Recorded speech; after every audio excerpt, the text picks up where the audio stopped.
So hey guys welcome back வந்து பார்த்தீங்கன்னா வந்து சோனியம் ஸ்கோரோட சீசன் 2 வந்து ஸ்டார்ட் ஆயிடுச்சு. இது ஆல்ரெடி சீசன் 1 பற்றி நான் சொல்லியிருந்தேன் 80 பாயிண்ட்ஸ் எடுன்னு சொல்லி. ஸோ அது எப்படி நிறைய பேர் எடுத்திருப்பீங்க. ஸோ சீசன் 2 ஸ்டார்ட் ஆகி அது இன்னும் 1 மந்த் போக போகுது. இதெல்லாம் என்னென்ன டாஸ்க் இருக்குது, ஸோ எப்படிலாம் ஸ்கோர் பண்ணலாம், சில விஷயம் வந்து பார்த்தீங்கன்னா வந்து இதில் கம்மி பண்ணியிருக்காங்க NFT பொறுத்தளவுக்கு. அது பாயிண்ட்ஸ் எடுக்கிறதுக்கு கொஞ்சம் வழி அதிகமாக இருக்குது. ஸோ அதெல்லாம் டீட்டெயிலாக வந்து எக்ஸ்பிளைன் பண்ணுறேன். ஸோ சோனியம் டாஸ்க் நிறைய பேர் நிறையா பண்ணியிருப்பீங்க. ஸோ அவங்க மட்டும் பண்ணுங்க. அண்ட் புதுசாக பண்ணுறவங்க இது பண்ணுறதால கண்டிப்பாக எலிஜிபிளாக வந்து கேட்டால் தெரியல. ஏன்னா இப்போதைக்கு வந்து டோக்கன் வந்து அவங்க லிஸ்ட் பண்ணுறதா எதுவுமே சொல்லவே இல்லை, அவங்கள்ட்ட அஃபிஷியலாக சொல்லவே இல்லை. ஜஸ்ட் நம்ம டாஸ்க் மட்டும் பண்ணிட்டு இருக்கோம். ஸோ ஃபியூச்சரில் எது பெனிஃபிட் இருக்கும்னு நினச்சி நம்ம பண்ணிட்டு இருக்கோம். ஸோ அதனால் வந்து பண்ணுவோம். ஸோ இந்த வீடியோ வந்து பார்த்தீங்கன்னா முழுக்க ஒரு எஜுகேஷன் பர்பஸ் பொறுத்தல. ஸோ வாங்க போய் வீடியோக்குள்ள போகலாம். ஸோ ஃப்ரெண்ட்ஸ், இந்த சோனியம் ஸ்கோர் வந்து பார்த்தீங்கன்னா வந்து லாஸ்ட் மந்த் வந்து பார்த்தீங்கன்னா சீசன் 1 போயிட்டு இருந்துச்சு. ஸோ நிறைய பேர் வந்து பார்த்தீங்கன்னா 80 பாயிண்ட்ஸ் எடுத்துருப்பீங்கன்னு நினைக்கிறேன். ஸோ 2 சப்ஸ்கிரைபர் இன்னும் காமிச்சிருந்தாங்க. நான் ஒரு போஸ்ட் போட்டது கீழே. ஸோ நிறைய பேர் எடுத்துருப்பீங்கன்னு நினைக்கிறேன். ஸோ இப்போ சீசன் 2 வந்து பார்த்தீங்கன்னா ஸ்டார்ட் ஆயிருக்கு. ஸோ சீசன் 1 கிளிக் பண்ணிங்கன்னா ஸ்டேட்டஸ் வந்து கேல்குலேட்டிங் இருக்கும். ஜஸ்ட் வெயிட் பண்ணுங்கள். மேபி இது மின் பண்ணுற மாதிரி கூட ஆப்ஷன் வரலாம். ஸோ வந்துச்சுன்னா கூட நம்ம மின் பண்ணிக்கலாம். இப்போ சீசன் 2 வந்து பார்த்தீங்கன்னா ஸ்டார்ட் ஆயிடுச்சு. ஸோ இதில் எப்படி ஏர்ன் பண்ணலாம், ஸோ சில விஷயம் புதுசாக கொண்டு வந்துருக்காங்க. அதெல்லாம் என்னென்ன வந்து பார்த்தீங்கன்னா டீட்டெயிலாக வந்து பார்க்கலாம். ஸோ அது ஃபர்ஸ்ட் நீங்கள் ஸ்க்ரால் பண்ணிட்டு வந்தீங்கன்னா கீழே பார்த்தீங்கன்னா ஸோ இந்த சீசன் வந்து பார்த்தீங்கன்னா எக்ஸாக்டாக 28 டேஸ் அது வந்து பார்த்தீங்கன்னா போகுது. அண்ட் ஸ்கோர் வந்து பார்த்தீங்கன்னா 0ல் இருக்குது. நம்ம சிலலாம் NFT வச்சிருப்போம், பட் அந்த ஸ்கோர் வந்து கேல்குலேட் ஆகலை. ஸோ அது கீழே வந்து ஸ்க்ரால் பண்ணிட்டே வந்தீங்கன்னா அங்கே வந்து பாருங்கள் காட்டணும். ஆல்ரெடி 2 வச்சிருக்கேன். ஸோ அதுக்கு 4 தான் வரும் போல். அது நிறையா வந்து வரல, நிறைய NFT என்கிட்ட இல்லை.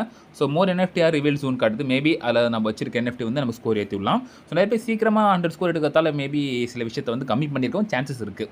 ஓகே, நம்ம இப்போ வந்து பார்த்தீங்கன்னா எப்படிலாம் ஸ்கோர் ஏற்றலாம் அதை பற்றி பார்ப்போம்.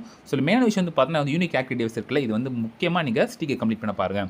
ஸோ 25 இப்போ இருக்கோமா, டெய்லி ஒரு டிரான்சாக்ஷன். இது வந்து பார்த்தீங்கன்னா ரீசெட் டைம் வந்து மதியம் 12:30 ரீசெட் ஆகுது. அதான் நம்ம கணக்கு. ஓகேவா? ஸோ நீங்கள் இப்போ இன்றைக்கி காலைல பண்ணிவிட்டு நாளைக்கு மதியம் பண்ணிங்கன்னா அந்த ஒரு நாள் விட்ட மாதிரி கணக்காயிடும். ஸோ நீ காலையில் பண்ணிங்கன்னா அதே காலைல டைமே நீங்கள் பண்ணினே வரணும். ஓகேவா? இந்த மாதிரி தப்பு பண்ணி ஒரு ஸ்டிக்கை நான் வந்து விட்டுட்டேன். ஸோ ஏன்னா ரிஃப்ரெஷ் டைம் 12 வச்சுக்கிறாங்க காலையில் நமக்கு. அதனால் அது கரெக்டாக 12க்கு முன்னாடி முடிச்சிங்கன்னா அடுத்த டேவும் 12க்கு முன்னாடி முடிங்க. ஓகேவா? அதான் வந்து பெஸ்ட்டான ஆப்ஷனாக இருக்கும். ரைட், இப்போ வந்து பார்த்தீங்கன்னா வந்து 0ல் இருக்கா. ஸோ போனஸ் வந்து பார்த்தீங்கன்னா இப்போ ஒரு 4 விஷயம் கொண்டு இருக்காங்க. ஸோ மொத்தம் 4 கேம்பெயின் இருக்குது. 4 நிறையா வந்துன்னே இருக்குது போல். சாரி, நான் கம்மியாக சொல்லிட்டேன்னா வெயிட் பண்ணி பார்ப்போம். ஓகே, கேம்பெயின் 4 வந்து இப்போ ஆரம்பிச்சிது. கேம்பெயின் 4 ஆல்ரெடி வந்து 3 முடிஞ்சிச்சு கேம்பெயின் ஃபஸ்ட் சீசனில். இப்போ 4, 5, 6, 7 ஸோ 4 வந்துருக்கு. இந்த கேம்பெயினில் எப்படி கம்ப்ளீட் பண்ணுது அதை பற்றி கொஞ்சம் டீட்டெயிலாக பார்த்துடலாம். ஸோ ஃபர்ஸ்ட் வந்து பார்த்தீங்கன்னா வந்து இந்த கியோ ஃபைனான்ஸ் போயிடும். ஸோ கியோ ஃபைனான்ஸில் வந்து ஸ்வாப் அட்லீஸ்ட் 20 டைம்ஸ் ஆன் கியோ கொடுத்துருக்கு. ஸோ 20 ஸ்வாப்ஸ் வந்து ரொம்ப ஈஸி தான். ஸோ கியோ ஃபைனான்ஸ்க்கான லிங்க் நான் கொடுக்குறேன். ஸோ பார்த்தீங்கன்னா கியோ ஃபைனான்ஸ் வந்துட்டேன் நான். இதில் வந்து பார்த்தீங்கன்னா நான் வந்து USDCயாக மாற்றிக்கலாம். ஏன்னா வந்து இப்போ அது தேவைப்படும். ஓகேவா? அதுக்காக நான் மாற்றிக்கிறேன். ஒரு 50% நான் வந்து மாற்றி வச்சுக்கிறேன். ரைட், இது வந்து ஸ்வாப் பண்ணுறதுக்கு கண்டிப்பாக ஃபீ வந்து கொஞ்சம் போகும் தான் ஃப்ரெண்ட்ஸ். ஃபீக்கு நமக்கு பார்க்குற மாதிரி தான் இருக்கும். ரைட்டா? ஸோ ஸ்வாப் ஃபீ, கேஸ் ஃபீ வேறு, ஸ்வாப் ஃபீ வேறு. ஸோ ரெண்டுமே நம்ம வந்து கவர் பண்ணுற மாதிரி இருக்கும். ஏன்னா வந்து பாருங்கள் எவ்வளோ மைனஸில் இருக்குது நான் தெரியல. ரைட், நம்ம பார்ப்போம். ஓகே, இப்போ வந்து பார்த்தா 4 USDC வந்துருச்சா. ஒரு ஸ்வாப் வந்து பார்த்தீங்கன்னா இப்போ நம்மளுக்கு கம்ப்ளீட் ஆகிடுச்சு. ஸோ ஃப்ரெண்ட்ஸ் வந்து பார்த்தீங்கன்னா ஒரு ஸ்வாப் நான் முடிச்சுட்டேன். முடிச்சதும் பார்த்தீங்கன்னா ஒரு 12 ஸ்கோர் இருக்குது. காரணம் வந்து கேட்டால் ஒரு ஸ்வாப்புக்கு ஒரு ஸ்கோர் ஏதோ வந்திருக்கு. அதை பற்றி எக்ஸாக்டாக தெரியல. இந்த கான்ட்ரிபியூட்டிங் NFT வந்து பார்த்தீங்கன்னா வந்து 8 தான் எனக்கு வந்திருக்கு. ரைட்டாக? ஸோ அந்த 8 ஸ்கோர் வந்திருக்கு, கூட வந்து 4 வந்திருக்கு. அண்ட் இந்த டாஸ்க் வந்து பார்த்தீங்கன்னா ஃப்ரெண்ட்ஸ் நீங்கள் ஒரே நாள் முடிக்கணும் அவசியம் இல்லை. நீங்கள் வந்து டெய்லி ஸ்டீக்குக்காக நீங்கள் டெய்லி உனக்கு காணப்படும் பண்ணலாம். நீங்கள் பே பண்ணணும் எல்லாம் பண்ணணும் வந்து அவசியம் கிடையாது. ஸோ அந்த விஷயத்தை நீங்கள் பார்த்துக்கோங்க. ஸோ அடுத்து வந்து பார்த்தீங்கன்னா வந்து சப்ளை USDC அட்லீஸ்ட் 10 டைம்ஸ் கொடுத்துருக்கு. ஸோ அது அட்லீஸ்ட் 10 டைம்ஸ் பார்த்தீங்கன்னா வந்து 10 டைம் கொடுத்தா $10 செலவாகுமா, இல்லை போட்டு வெளியே எடுத்துக்கலாமா, அந்த விஷயம் தெரியல. ஜஸ்ட் நான் வந்து செக் பண்ணி பார்க்குறேன் நான். ஸோ இவன்ஸ் பார்த்தீங்கன்னா வந்து ஒரு லிங்குக்குள்ளே வந்துடும். ஸோ அங்கே என்ன பண்ணுறீங்க, ஜஸ்ட் இந்த கோர் மார்க்கெட் வந்து பார்த்தீங்கன்னா எத்தீரியம் அது நீங்கள் மாற்றிட்டு என்ன பண்ணுறீங்க, கீழே ஸ்க்ரால் பண்ணிட்டே வந்தீங்கன்னா சோனியம் வந்துடும். ஓகே, சோனியம் வந்து பார்த்தீங்கன்னா நம்மள்ட்ட அங்கே எத்தீரியம் இருக்குது. இது பிரிட்ஜ்டு USDC இருக்கா, இதான் நம்ம சப்ளை பண்ண போகிறோம். ஸோ ஜஸ்ட் நம்ம வந்து ஒன்று பண்ண சொன்னீங்களா. ஸோ நம்ம ஒன்று கூட எக்ஸாக்டாக பண்ணிக்கலாம் நம்ம. ஓகே, நான் பண்ணிட்டு சப்ளை ஒன்று பண்ணிக்கிறேன். ஃபஸ்ட்டு அப்ரூவ் பண்ணியாச்சு. இப்போ நான் சப்ளை வந்து கேட்கும், அதை நான் சப்ளையை நான் கொடுத்துக்கிறேன். ஸோ ஃப்ரெண்ட்ஸ், இப்போ லிக்விடிட்டி பண்ணதுக்கு ஒரு $1 பண்ணனா அதுக்கு வந்து ஒரு பாயிண்ட், சாரி எத்தனை பாயிண்ட், 3 பாயிண்ட் கிட்டே நம்ம ஏறி இருக்கா. ரைட், 3 பாயிண்ட் நம்ம ஏறி இருக்குது. அண்டு இப்போ நான் சப்ளை பண்ணிட்டேன்ல, இப்போ என்ன பண்ணுறேன், ரிமூவ் பண்ணி திருப்பி சப்ளை பண்ணுறேன். அது கணக்கு ஏறுதா ஒரு 3 டைம்ஸ் நான் பண்ணி பார்த்துருன்னு சொல்கிறேன்.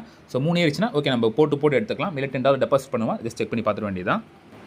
ஸோ நீங்கள் அகைன் அந்த ஆவே பேஜுக்குள்ளே போயிட்டீங்கன்னா ரைட், இங்கே மேலே வந்து பார்த்தீங்கன்னா வந்து விட்ரா ஒரு ஆப்ஷன் இருக்குல்ல. ஸோ அது விட்ரா நீங்கள் மேக்ஸிமம் கொடுத்துட்டு நீங்கள் விட்ரா கூட பண்ணி பார்த்துட்டு அதில் போய் செக் பண்ணி பாருங்கள் நமக்கு வந்து குறைஞ்சிருக்கா இல்லையான்ட்டு. ஸோ இப்போ நான் லிக்விட் எடுத்து விட்டதுக்கு அந்த டிரான்சாக்ஷனுக்கு ஒரு பாயிண்ட் என்னமோ ஏறி இருக்குது. அண்டு சப்ளை அப்படியே தான் இருக்குது, ஒன்றும் ஆகலை. ஜஸ்ட் நான் இன்னும் 2 மாதிரி போட்டு வெளியே எடுத்து பார்க்குறேன். ஸோ ஃபஸ்ட் இப்போ என்ன பண்ணேன், ஒரு எக்ஸ்ட்ரா ஒரு 4 டைம் பண்ணேன். ஸோ 4 டைமுக்கு 4 ஸ்கோர் என்னமோ ஏறிச்சு. அண்ட் கீழே வந்து பார்த்தீங்கன்னா வந்து 5 சப்ளை டோட்டலாக வந்துருச்சு. Fine friends. இப்போ வந்து பார்த்தீங்கன்னா நான் போட்டது வெளியே எடுத்துட்டேன். ஸோ அதனால நம்ம கம்ப்ளீட் ஆகிடுச்சு. ஸோ அது மாதிரி ஈஸியாக நீங்கள் பண்ணிக்கலாம். ஸோ இதுக்கு வந்து பார்த்தீங்கன்னா 7.5 கொடுத்துருவாங்க. அடுத்து பார்த்தீங்கன்னா வந்து லூட் டைம். ஸோ இதில் வந்து பார்த்தீங்கன்னா என்ன பண்ண சொல்லியிருக்காங்க, ஒரு செக்இன் பண்ண சொல்லியிருக்காங்க. Refer at least 5 users. இதான் வந்து பார்த்தீங்கன்னா கொஞ்சம் கடுப்பு. நம்ம செக்இன் என்னமோ பண்ணிடலாம். அந்த 5 பேர் ரெஃபர் பண்ணுறது வந்து கொஞ்சம் கஷ்டமான விஷயம் தான். ஸோ ஜஸ்ட் எப்படி மட்டும் நம்ம பார்த்துக்கலாம். ஸோ ஃப்ரெண்ட்ஸ், நான் வந்து அதுக்கான லிங்க் நான் கொடுக்குறேன். ஜஸ்ட் லிங்க் கிளிக் பண்ணி வாங்க. ஸோ எனக்கு ரெஃபர் வந்த மாதிரி இருக்கும். ஸோ அதுக்காக நான் பண்ணுறேன். ஜஸ்ட் நான் என்ன பண்ணேன், கனெக்ட் வேல்யூ கொடுத்துட்டு அங்கே கண்டினியூ வித் வேல்யூ கொடுத்து நம்ம கனெக்ட் பண்ணிக்க வேண்டியதான். ரைட் ஃப்ரெண்ட்ஸ், இங்கே வந்து பார்த்தீங்கன்னா வந்து இங்கே ரெஃபரல் லிங்க் இங்கே இருக்குது. நீங்கள் வேணால் இன்னொருத்தர் நீ ரெஃபர் பண்ணிக்கலாம். ஸோ லிங்க் மூலியமாக பார்த்தீங்கன்னா ஸோ எனக்கு ரெஃபரல் வரும். ஸோ கம்ப்ளீட் ஸ்டீக்லாம் இருக்குது. இந்த மேலே வந்து பாருங்கள் டெய்லி ரிவார்டு இருக்குல்ல, ஜஸ்ட் நான் க்ளைம் பண்ணிக்கலாம். ஸோ ஃபீ தான் போகுது. ஃபீ ரொம்ப $0.01 லெஸ்ஸாக தான் போகுது. ஸோ அதனால் நம்ம அது மட்டும் நம்ம வந்து க்ளைம் பண்ணிக்க வேண்டியதான். ஸோ ரெஃபரல் வச்சு பண்ணிங்கன்னா அது கொஞ்சம் இது இருக்குது. ஸோ ஹீரோ அப்டேட் பண்ணுறதுக்கு மாதிரி விஷயம் இருக்குது. பட் இந்த கேம் பற்றின போது தேவையில்லை. ஜஸ்ட் என்ன பண்ண போகிறோன்னா இந்த பாயிண்ட்ஸுக்காக தான் நம்ம பண்ணுறோம். ஸோ அதனால் இது மட்டும் நம்ம பண்ணிக்கலாம் இப்போதைக்கு. அண்ட் வந்து பார்த்தோன்னா டெய்லி செக்இனில் வந்து அது ஒன்று ஏறிடுச்சு. மற்றபடி பாயிண்ட்ஸ் எதுவும் ஏறல. ஓகேவா? ஸோ 20 பாயிண்ட்டுக்கு வந்து பார்த்தீங்கன்னா ஸ்டேபிள் அப்படி தான் இருக்குது. ஸோ லாஸ்ட் வந்து பார்த்தீங்கன்னா வந்து okay Galaxy task. So Galaxy task வந்து ஈஸி தான் ஃப்ரெண்ட்ஸ். நம்ம போய் எப்படி பார்த்து பண்ணிக்கலாம். ஸோ இந்த கேலக்ஸி டாஸ்க்லாம் பார்த்தீங்கன்னா வந்து லைக் ரீட்வீட்டு அண்ட் அவங்க டிஸ்கார்டில் ஜாயின் பண்ணுறது, அப்புறம் சில விஷயம் உள்ளே போய்ட்டு வெளியே வரது, அவ்வளோதான். ஸோ இது மட்டும் பண்ணிட்டீங்கன்னா உங்களுக்கு ஈஸியாக வந்து கம்ப்ளீட் ஆகிடும். ஸோ ரொம்ப கஷ்டம் இல்லை, ஈஸி தான் அது. ஸோ பார்த்தீங்கன்னா டாஸ்க் நான் வந்து கம்ப்ளீட் பண்ணிட்டேன். ஸோ கிளைம் NFT கொடுத்துக்கோங்க. ஸோ சோனியம் வந்து கொஞ்சம் ஃபீ போகும். ஸோ அந்த ஃபீ மட்டும் நீங்கள் பே பண்ணிக்க வேண்டியதான். ஸோ பார்த்தீங்கன்னா வந்து இந்த கொஸ்ட் இன்ஸ்டண்ட்டாக வந்து நம்மளுக்கு கம்ப்ளீட் காமிச்சிடுச்சு. அதுக்கேற்ற மாதிரி 30 பாயிண்ட் வந்துருச்சு. ஸோ 80 பாயிண்ட்ஸ் வந்து எடுக்கிறது கொஞ்சம் பார்த்து நீங்கள் எடுத்துக்கோங்க. ஸோ டெய்லி ட்ரான்சாக்ஷன் மஸ்ட்டாக பண்ணுங்கள். அண்ட் இதில் இருக்கிறது எல்லாத்தையும் நீங்கள் கம்ப்ளீட் பண்ணிங்கன்னா டோட்டலாக இதிலே 30 பாயிண்ட் வந்துடும். ஸோ இந்த டாஸ்க் மட்டும் நம்மளால் முடியுமா தெரியல. ஏன்னா 5 ரெஃபரலுங்கிறது வந்து கஷ்டம் தான். அது மட்டும் நம்ம வேணால் விட்டுட்டா மீதி இருக்கிற பாயிண்ட்ஸ் வந்து 22.5 பாயிண்ட் வந்து நம்ம ஈஸியாக எடுத்துடலாம். ஸோ மறக்காம வந்து ட்ரை பண்ணி எடுத்துக்கோங்க. ஸோ டெய்லி ட்ரான்சாக்ஷனை கண்டிப்பாக விடாமல் பண்ணினே வாங்க. ஸ்ட்ரீக் ரொம்ப ரொம்ப முக்கியம். ஸோ அது கண்டிப்பாக பெனிஃபிட் வந்து கொடுப்பாங்க. ஸோ ஃப்ரெண்ட்ஸ், இப்போது இதெல்லாம் உங்களுக்கு டவுட்ஸ் நீங்கள் வந்து மறக்காம நீங்கள் கமெண்ட் பண்ணுங்கள். கண்டிப்பாக லைக் சப்ஸ்கிரைப் பண்ணிக்கோங்க. So next lesson Deepavali stay tune. பாய்.